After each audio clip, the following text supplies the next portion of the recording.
gagawin nilang ano yan, papaitan. Mamayang gabi siguro yan. Gagawin nilang pasok mamayang gabi. Laki ng tilyasin nila, oh.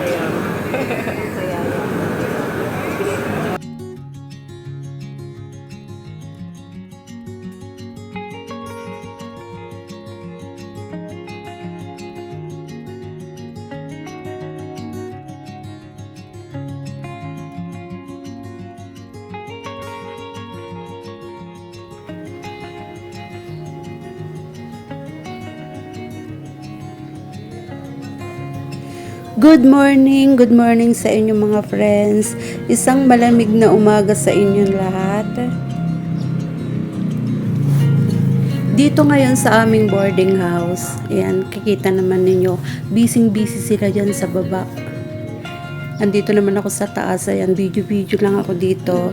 Nakikita nyo, may dalawang baka dyan mga friends. Ayan, dalawang baka yan. And hindi lang dalawang baka ang nandyan sa baba.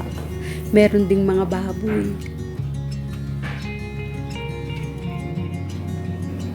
Yang dalawang baka na yan, at sabi nila 6 na baboy daw yung nandun sa jeep. Ayan, magkakaroon daw sila ngayon dyan ng offering. Ayan, dito nga, ayan, nagkakaroon sila dito ng prayer. Ayan, nagdadasal sila dyan. Adi makawat ulo. Tawaway kay mangi kapatid unde daya. Alam na, kinapakuna ko din, mawala sinanda natin no. Mantal talagang kami man bakbakan kami ako yan. Matawa rin mo yung mga si mantal ganun niya ako. Nain na tungkol yung baga-baga. May bago.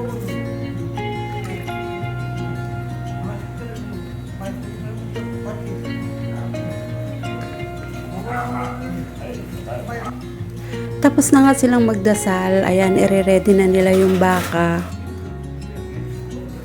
Tinanong ko yung aking kasama, bakit ang dami naman nilang ihahanda? O di ba, 2 baka at saka 6 na baboy. Pero sabi nung kasama ko, di din daw niya alam kung bakit napakarami. Yung kapatid kasi ng aming landlady, yung si Ma'am Monica, yung kanyang kapatid kasi is namatay. Kaya ayan, sabi nila, itong daw ritual na ito is para sa kanyang kapatid. Sila Ma'am Monica kasi, isa silang igorot. And sa paniniwala daw nila, na pagka namatay daw ang isang mahal nila sa buhay, itong mga hayop daw na ito na kanilang i-offer para sa kanilang ritual is makakasama daw nila sa kanilang pagpunta kung saan man sila paparoon. Ayon kay Ma'am Monica, ang paniniwala daw kasi nila na pagka namatay daw yung kanilang mahal sa buhay, ang lugar na pupuntahan daw niya is parang lugar din nating mga buhay kung saan pwede ka daw magtanim, pwede ka daw mag-alaga ng hayop. Kaya sabi nila, ino-offer daw nila yan para makasama ng kanilang kapatid kung saan man siya pumaroon, kung saan siya pupunta para daw maalagaan niya doon.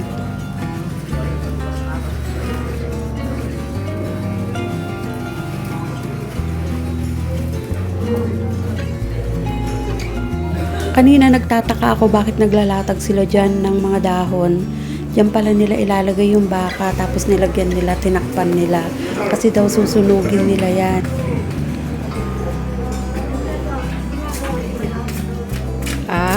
Pinarte na nila yung isang baka. Ay, inano na nila yung isang baka. Nag-prayer sila. May ano sila, tinignan nila yung atay. Inano nila yung atay. Bakit? Tingnan nila yan. Oo. Maganda. Di ba ganun? Ganun design na. Hindi. Kami hindi ako nagpaparke. Wala kang pambili.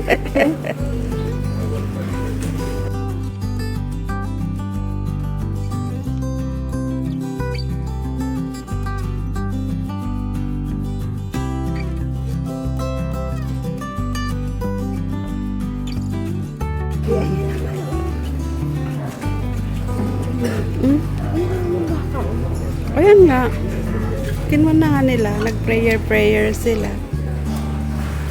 Habang inire-ready nila dyan yung mga baka, dito naman sa gawing baba, andito naman yung mga baboy. Diyan naman nila papartihin yung mga baboy. Sabi nila 6 na baboy daw yung nandyan sa loob ng truck. O hindi ba ang daming mga friends? 2 baka, 6 na baboy. Ayan, papartihin nilang lahat yan. Habang busy sila dyan sa labas, dito naman sa loob ng bahay, nagre-ready naman yung mga iba ng merienda. Kamote at saka kamoteng kahoy naman yun nandyan para sa merienda. Yung karne ng baka at saka karne ng baboy, papakain nila lahat yan mga friends. Hihiwain nila yan ng malalaki, pagkatapos ilalaga lang nila. Tapos sasabihin nila, makikikain daw kami, makikiwat-wat daw kami, sabi ng kasama ko dito. Tapos na nga nilang hati-hatiin yung mga karne ng baka. Ayan, nilalaga lang nila yan. O diba, ang laki nung kanilang sandok, ang laki din nung kanilang lutuan. Hindi lang isa yung ginagawa nilang lutuan dyan, bali 2 lutuan yung sinalang nila para madaling matapos.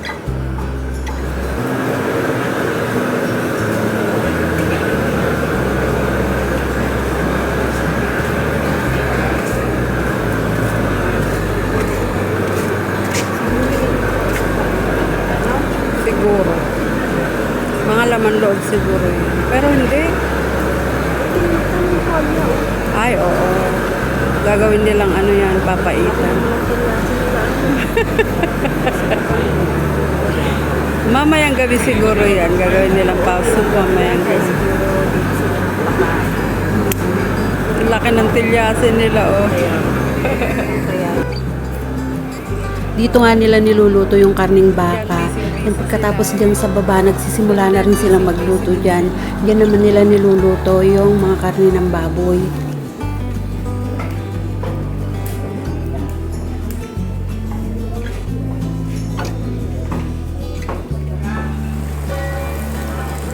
At ayan na nga mga friends, ready na.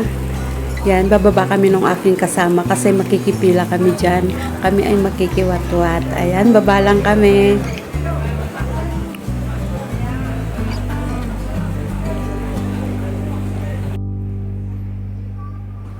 At eto na nga, ayan, di ba?